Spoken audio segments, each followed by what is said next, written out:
नमस्कार विद्यार्थी मित्रांनो, स्वागत आहे तुमचं परत एकदा करिअर एक्सपर्ट चॅनल मध्ये। आजच्या व्हिडिओमध्ये आपण काय बघणार आहे, जे विद्यार्थी बीएमएस किंवा बीएचएमएस ऍडमिशन साठी वाट बघताय आणि मनात एकच प्रश्न आहे की कट ऑफ रिडक्शन होणार की नाही।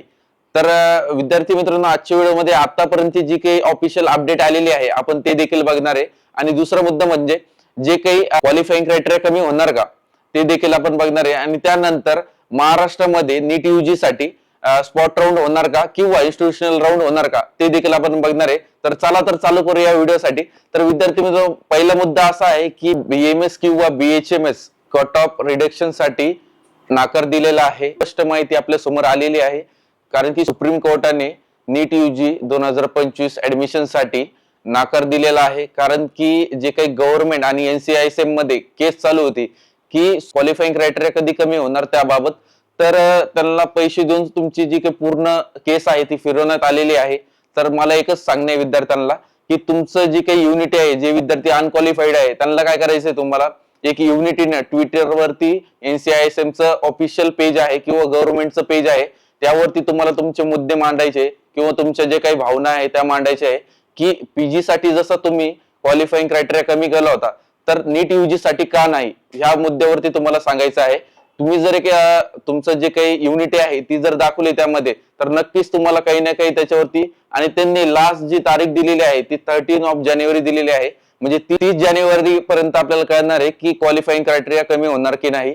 आणि विद्यार्थी मित्रांनो, जे काही क्वालिफाइंग क्रायटेरिया आहे तो कमी होण्याचे बरेचसे चान्सेस हे कमी झालेले आहे।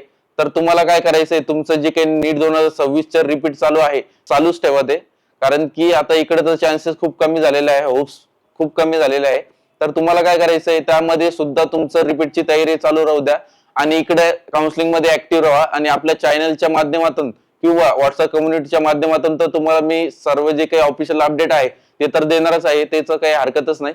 आणि आता प्रश्न येतो की क्वालिफाइंग क्रायटेरिया कमी होणार का, तुमचे चान्सेस तर खूप कमी झालेले आहे। तुम्हाला काय करायचंय, रिपीटची जी तयारी आहे तुमची ती चालू राहू द्या आणि तुमचं जे काही इकडे काउन्सिलिंग आहे त्याच्यामध्ये ऍक्टिव्ह राहा आणि 30 जानेवारी पर्यंत वेट करा, त्यामध्ये काही ना काहीतरी तुम्हाला नोटीस येईल।